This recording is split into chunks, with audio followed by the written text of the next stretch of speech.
அழகப்பா பல்கலை சமுதாய வானொலி நேயர்கள் அனைவருக்கும் மகிழ்வான வணக்கங்கள். புத்தகம் என்பது அச்சிடப்பட்ட இசை என்றார் காஃப்கா. புரட்சி பாதையில் கை துப்பாக்கிகளை விட பெரிய ஆயுதங்கள் புத்தகங்களே என்றார் லெனின். ஆசானாய் கோளின்றி கோபமின்றி போதிக்கும்.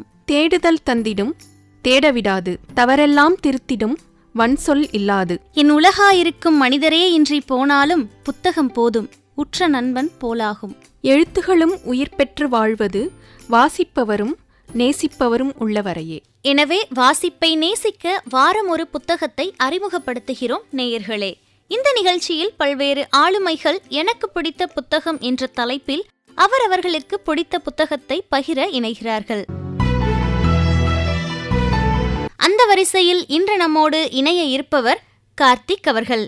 இவர் நம் அழகப்பா பல்கலைக்கழக தமிழ் பண்பாட்டு மையத்தில் முனைவர் பட்ட ஆய்வாளராக பயணிக்கிறார். இவர் எழுதிய பாடலை நம் சமுதாய வானொலியில் மகளிர் தினத்தன்று வெளியிட்டுள்ளோம். வாங்க நேயர்களே, கவிஞர் கார்த்திக் அவர்கள் பகிர்ந்த எனக்கு பிடித்த புத்தகம் நிகழ்ச்சியை கேட்டு மகிழலாம்.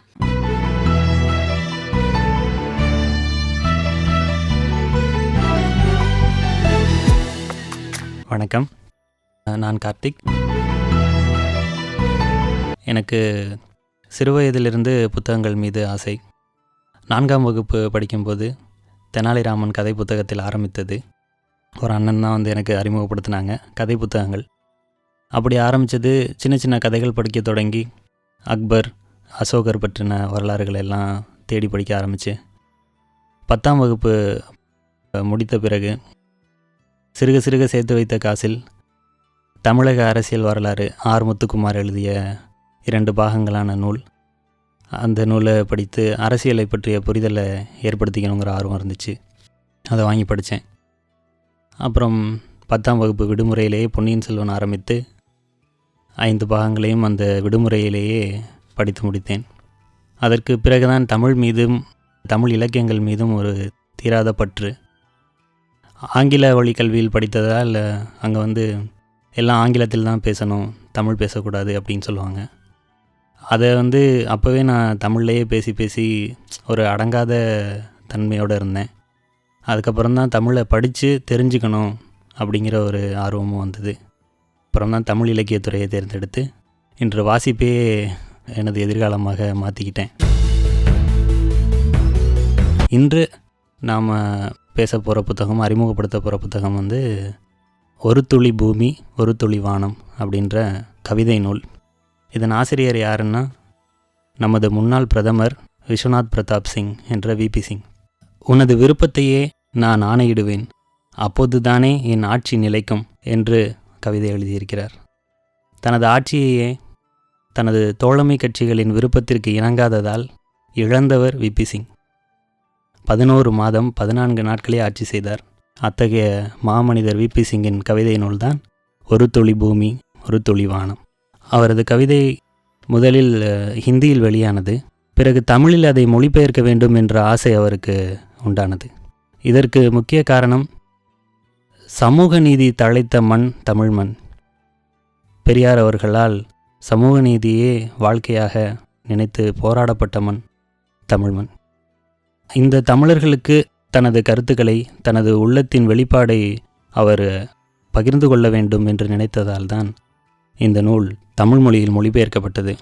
அவரது விருப்பத்திற்கிணங்க திரு தாசிகா கண்ணன் அவர்கள் தமிழ் மொழியில் இந்நூலை மொழிபெயர்த்துள்ளார். இம்மொழிபெயர்ப்பு ஹிந்தி மொழியில் எப்படி உயிர்ப்புடன் உன்னதத்துடன் அந்த கவிதைகள் வெளிப்பட்டனவோ அவ்வாறே வெளிப்படுத்தியுள்ளது என்று சொல்லலாம். ஹிந்தி, சமஸ்கிருதம், தமிழ் ஆகிய 3 மொழிகளில் வல்லவரான கண்ணன் அவர்கள் இம்மொழிபெயர்ப்பை உயிர்ப்புடன் கொண்டு வந்திருக்கிறார். விபி சிங் அவர்களுடன் 3 முறை நேரில் அமர்ந்து உரையாடி இம்மொழிபெயர்ப்பை அவர் உருவாக்கியுள்ளார். இம்மொழிபெயர்ப்பிலிருந்து சில கவிதைகளை படிக்கலாம். உண்மை ஒரு வெங்காயம் என்ற தலைப்பில் ஒரு கவிதை எழுதியிருக்கிறார் விபி சிங். சொல்வதுண்டு, உண்மைகளுக்கு பல மடல்கள் உள்ளதென்று. உண்மையின் ஒவ்வொரு மடலின் கீழும் இன்னொரு மடல் வாழும். அதாவது உண்மையின் உரிக்கப்பட்ட ஒவ்வொரு மடலும் உண்மை அல்ல, உள்ளே இன்னொரு மடல் இருப்பதால்.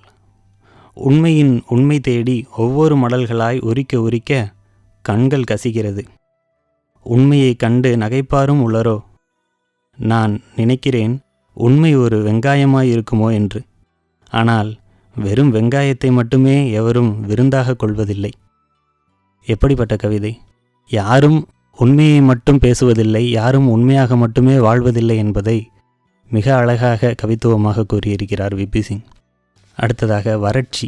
இறந்தும் உயிர் வாழ்தல் வேண்டின் பறந்து கெடுக உலகியற்றியான் என்று கூறியவர் திருவள்ளுவர். அதைப் போலவே இவர் ஒரு கவிதையை எழுதியிருக்கிறார்.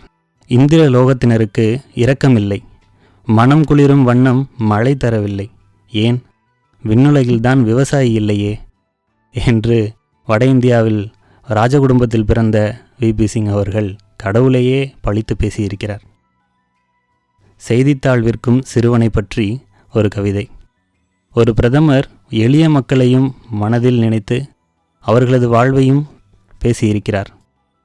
இன்று இரவு அந்த சிறுவன் வயிறார பசியார சாப்பிடுவான்.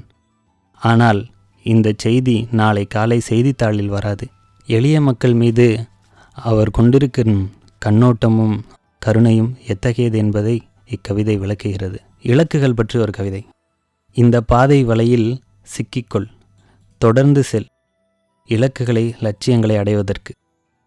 தப்பிக்க விருப்பமா, திரும்பிவிடும் எண்ணமா, போதும் தாறுமாறான இந்த வழிகளே கதி. ஒவ்வொரு வழியும் ஏதோ ஒரு இலக்கில் முடியும்.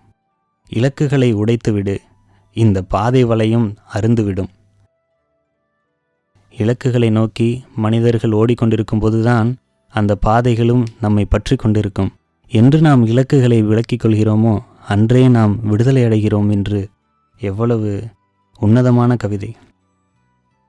அடுத்ததாக சமத்துவத்தை போதிக்கும் மிகச்சிறந்த புரட்சி கவிதை என்று சொல்லலாம் இதை.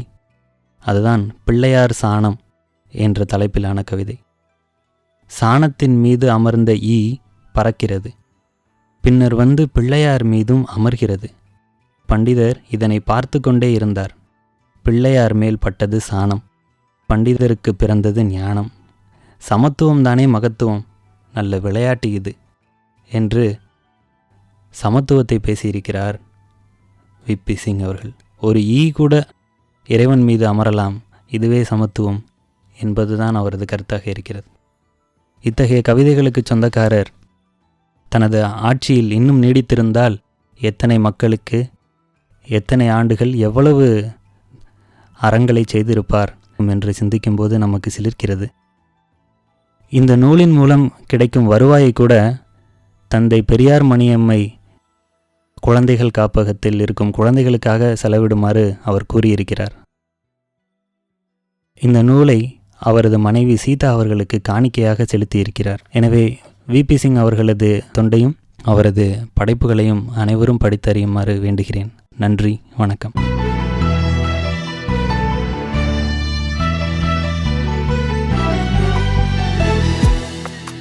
நம்ம எல்லாரும் தொடர்ந்து இணைந்திருப்பது அழகப்பா பல்கலை சமுதாய வானொலி. இது காரைக்குடியின் முதல் வானொலி. இன்னைக்கு நம்ம வானொலியில எனக்கு பிடித்த புத்தகம் நிகழ்ச்சியில கார்த்திக் அவர்கள் பகிர்ந்த புத்தகத்தை பத்தி நம்ம கேட்டு ரசிச்சோம். இந்த நிகழ்ச்சி பற்றிய கருத்துக்களை நம்ம அழகப்பா பல்கலை சமுதாய வானொலியின் மின்னஞ்சல் முகவரிக்கு நீங்க அனுப்பலாம். நீங்களும் உங்களுக்கு பிடிச்ச புத்தகத்தை பகிரணும்னு விரும்புனீங்கன்னா மறக்காம நம்ம மின்னஞ்சல் முகவரிக்கு தொடர்பு கொள்ளுங்க. இந்த நிகழ்ச்சியை நீங்க அழகப்பா பல்கலை சமுதாய வானொலி மற்றும் அழகப்பா பல்கலைக்கழகத்தின் இன்டர்நெட் ரேடியோ, ஸ்பாட்டிஃபை, கூகுள் பாட்காஸ்ட்லயுமே கேட்டு ரசிக்கலாம். நன்றி நேயர்களே.